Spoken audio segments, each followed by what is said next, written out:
Well, they appear to fit. This one's damaged. 3 of them came mint, 1 came damaged. The 2 right side ones were in the original bags. The 2 left side ones were in bubble wrap type bags. And something kept pounding it.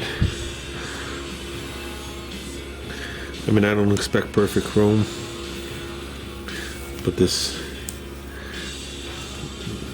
difference between perfect chrome and damage. See the marks? There, and there's one there. Those are actually nicks. Yeah, I expect cheesy ass chrome, but they're different. The original ones weren't chrome in here; they were textured, and the paddles were chrome, if I remember right. But they should look good. I gotta look to see if I have the gaskets for here. There's a guy selling the gaskets. You get 2 gaskets, so now I need 4 for $60, and they're not NOS. I was like, yeah, okay, we'll be making those. My goal tonight is to work on that. I just want to say something real quick. Okay, most of what you see on this fender is the oil from the glaze. And when it panned across the fender, it looks like there's a big low spot. That's the reflection of the plastic bag. If you follow the video again, it matches it. So, yeah, this is my goal right here. If I could get that done tonight, I'd be happy.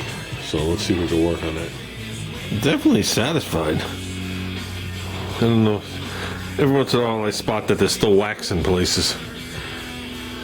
Or glaze. I don't know. You paint guys are going to have to tell me. I used to work next to a guy that was the detailer. This was my last job. And trust me, this is not an insult to detailers at all.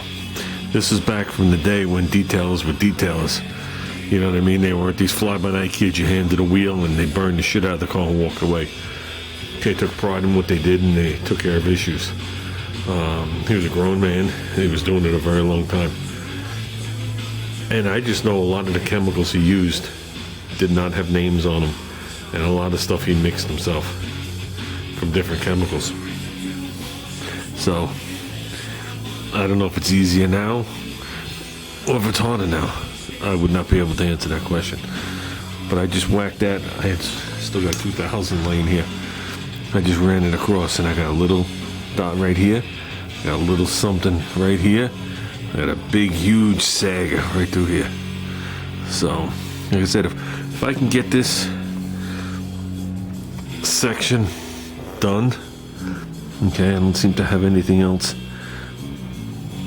down here that I could tell except one little nib. If I can get that done, the night will be a good night. So, okay guys, I'm gonna move the light from the one I just put up there. I'm gonna clip it right over here. And initially, while I'm working with my paddle and some 1000, initially Junior wanted me to leave the run. He said it was gonna add some character. And I said to him, I said, your dad's a big enough character. We don't need anything else added. We're nibbling in on it. Still see it right here, here, and I'm sure there's a haze of it here. This I don't feel. That's gone. So obviously we didn't put much. You can still see the nibs. So it's hard working on just the heads of these. This was the thickest run I've had ever. So we got a lot of it down. I try and work the run down and then work it across. So you're going to destroy the paint. Runs are not fun. So, and the bumper would cover this. Well, it wouldn't cover this, it would cover this. But, and if you don't get it right, the light will catch it. Maybe not as noticeable right here with so much going on, but across your door it will. So, okay guys. You can see it's all started here. I guess it started up top. I mean, I don't see nothing around here, but I could see right there and in here. So, let's take a break. Stretch the legs. Okay guys, it's still flashing off. If there's any more run there, it stays. How's that sound? I mean, obviously that's not finished sanding, but that's all done in 1500. So, yeah, we're good. Like I said, if there's anything remaining, it's staying. If people are going to look that close at the paint job. I was saying it to somebody today. I was like, I didn't expect to go this crazy on the paint job. I said, I'm glad I am. I didn't expect to go this crazy. And I said, the first comment, they're getting kicked in the nuts. Period. I don't know anybody that goes to, I don't go to car shows.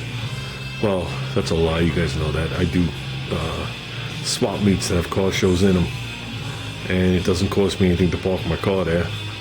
So I'll cruise my classic car there. How's that sound? I don't do car shows where I pay like $20, $30 and they judge my car. That's been over for 20 years. But there's always the one guy that was put on this earth with a straight face to piss you off. And I had a guy, it's got to be like 6 years ago now. I'm sitting there in front of the wagon at a cruise night. My friend Mike is around the back of the car. Oh, I'm sitting in front of Mike's wagon. Mike's around the back showing it to somebody, and this guy walks up to me, starts asking me questions, and asks me if I'm the original owner. The car's a 1950. Okay? So that means the car's 70 years old. That means I'd be 90. I mean, let's use fucking common sense. You know what I mean? The cursing is going to stop because he kind of like pissed me off. And I said, no. I said, I'm not that old. And he goes, huh. And then he passed some snide comment about me. And I was like, okay. Either I get up and I punch him in his face, or I just ignore him and move on with the night, which I did. Fast forward to 2 weeks ago, I got the American out, and a guy walks up to me, starts talking to me, and asks me if I'm the original owner, and I said the same comment, and he made the same remark, turned around, and walked away. And I remember coming home and saying something, and as soon as I said it, it clicked. It was the same guy. I was like, you know what?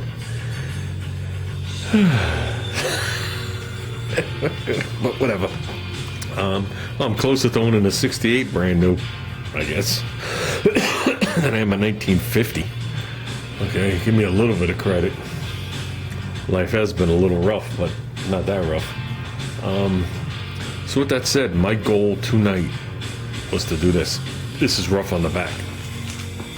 That's all I gotta say. The lower parts are rough on the back. This lower part should go quick. Now we got, I'm not going to wipe this fender because there's stuff on it, but if you look, there is a couple of saggers. It's actually one big sagger, but it's not like this. That came down with 1,000 little runs. This was just a sagger. I caught that as it was going. I actually stopped painting and took a few minute break before I continued on. Yeah, this was not one of my better events when I did this. So, because it was, I mean, I did the engine component, but this was the first time spraying like big panels. It always seems like when you paint little things, they come out mint, like the underside of a trunk with 1,000 different levels. It always comes out mint and there's never dust in it. The second you flip the hood over, it's like all the mosquitoes decide, let's go on vacation and go to the beach and land on the hood. And all the dirt seems to land on there. I don't know why that is. But they wanted you to put it on the first coat the way you wanted it to look when it was dry. So that could be taken a lot of different ways. To me, that meant smooth. And I didn't know where that line was. You know what I mean? And I guess I thought it should be a little heavier. But, yeah.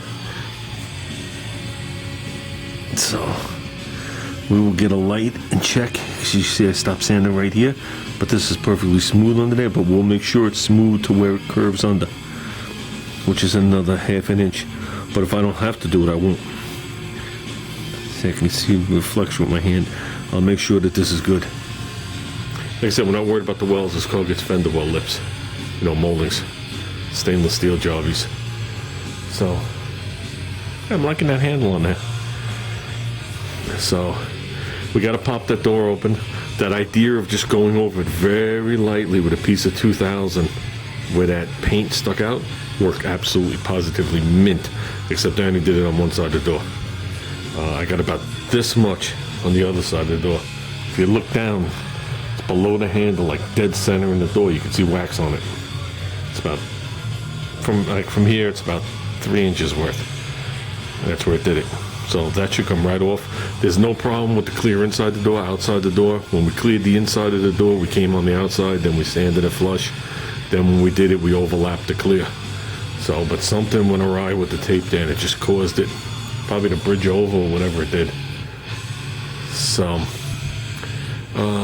with that said, guys, I think I'm just gonna finish cleaning this end up by hand to make sure everything's good.